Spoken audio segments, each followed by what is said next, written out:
शिवसेनेच्या मुंबईतील नव्या कार्यकारिणीला अखेर 5 महिन्यानंतर मुहूर्त मिळाला। येत्या 21 तारखेपर्यंत शिवसेनेची नवी कार्यकारिणी जाहीर होणार आहे। 19 जानेवारी रोजी मुंबईतील शिवसेनेची कार्यकारिणी बरखास्त करण्यात आली होती। तेव्हापासून शिवसेना मुंबईत कार्यकारिणी नसताना पक्षाचं काम सुरू होतं।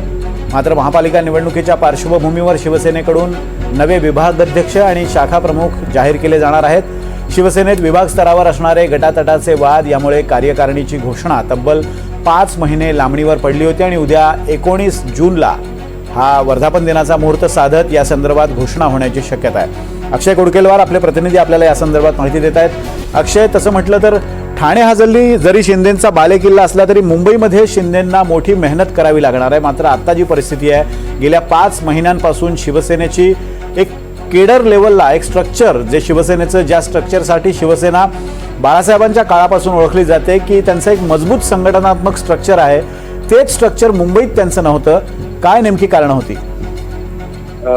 विनोद, या सगळ्या संदर्भात शिवसेनेमध्ये मोठ्या प्रमाणात इन्कमिंग सुरू होतं। यात स्थानिक पातळीवर एकाच पदाचे किंवा एकाच सारखा अनुभव असणारे 2 वेगवेगळे नेते त्यांचे पक्षप्रवेश होत होते। नव्याने आले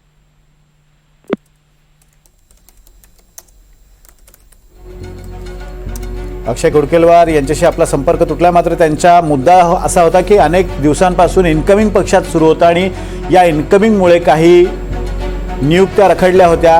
नव्यानं येणाऱ्या नेत्यांना सामावून घेण्यासाठी या नियुक्त्या काही काळ पुढे ढकलल्या होत्या आणि त्या अनुषंगानं हा 5 महिन्याचा विलंब झाला होता। मात्र येत्या 1-2 दिवसात शिवसेनेची मुंबईतली कार्यकारिणी जाहीर होणार आहे। विभाग प्रमुख आणि शाखा प्रमुखांची नावं जाहीर होणार आहे।